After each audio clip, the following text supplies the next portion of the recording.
100 বছর পর এই রাজ্যকে কপাল খুলছে তিনটে রাশি, অগাধ অর্থ এবং কর্মজীবনে উন্নতি।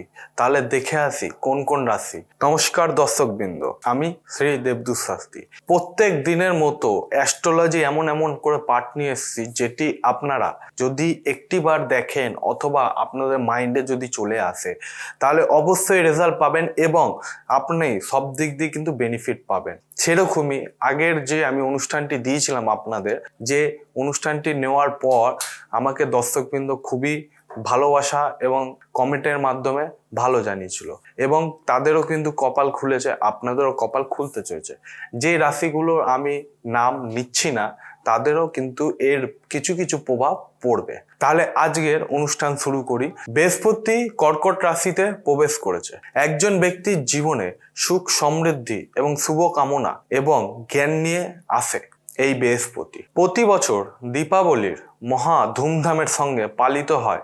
এই বছরে দীপাবলিতে একটি বিশেষ যোগ তৈরি হচ্ছে। এই যোগটি 100 বছর পর ঘটবে, যখন বৃহস্পতি তার উচ্চ রাশি কর্কট রাশিতে বক্রী হয়ে এবং হংস মহাপুরুষে রাজযোগ তৈরি করবে। 20 অক্টোবর থেকে দীপাবলির সময় তৈরি হচ্ছে। বৃহস্পতি কর্কট রাশিতে প্রবেশ একজন ব্যক্তি সুখ সমৃদ্ধি এবং শুভ কামনা এবং জ্ঞান নিয়ে আসে এবং বৃহস্পতি কর্কট রাশিতে বক্রী হওয়ায় এই সংযোগটি আরো বেশি উপকারী করে তুলছে। এই মিলনের কারণে তুলা, কর্কট এবং বৃশ্চিক রাশির জাতকদের জন্য এই সময়টি কিন্তু অত্যন্ত শুভ হবে। এই রাশির জাতক বা জাতিকারা সাফল্য এবং কর্মজীবনে অগ্রগতি এবং আর্থিক উন্নতির কিন্তু ভোগ করবে। প্রথমত আমাদের তুলা রাশি জাতকদের জন্য এই যোগ দশম ঘরে তৈরি হচ্ছে, যা তাদের সাফল্য এবং কর্মক্ষেত্রে নতুন দায়িত্ব আনতে পারে। এই ব্যক্তিরা সমাজে স্বীকৃতি পাবেন এবং তার কথোপকথনের মানুষের কাছে কিন্তু খুব গুরুত্বপূর্ণ হয়ে উঠবে। ব্যবসায়ীরা কিন্তু অমীমাংসিত কাজগুলো ঠিক আছে সম্পন্ন করবে এবং আর্থিক লাভের অভিজ্ঞতা পাবেন। এই সময়টি প্রেমের জীবনে কিন্তু সঞ্চয় এবং ভারসাম্য আনবে এবং বিবাহিত ব্যক্তিরা ইতিবাচক অভিজ্ঞতা লাভ করবেন। এটা হচ্ছে তুলা রাশির যারা জাতক বা জাতিকা রয়েছেন। দ্বিতীয় রাশি হচ্ছে আমাদের কর্কট রাশি। কর্কট রাশির জাতক বা জাতিকারা তারা মনোযোগ দিয়ে শুনে নিন। এই যোগ কর্কট রাশি জাতকদের অত্যন্ত প্রভাবশালী প্রমাণিত হবে। এই সময়ের মধ্যে আত্মবিশ্বাস বুদ্ধি পাবেন এবং ব্যক্তিত্ব কিন্তু উন্নত হবে।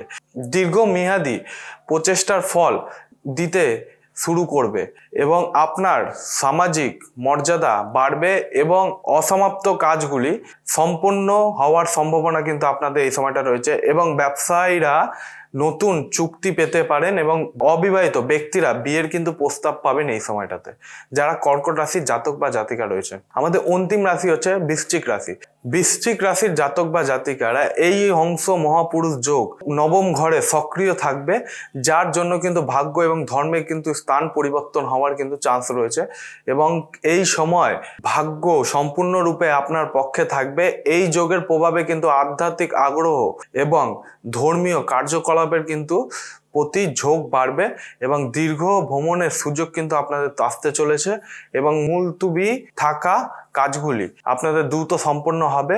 নতুন কেরিয়ারের সুযোগ আপনারা আসবে এবং প্রতিযোগিতামূলক পরীক্ষা সাফল্য সম্ভব হবে এবং পারিবারিক জীবনে সম্পৃক্তি বাড়বে।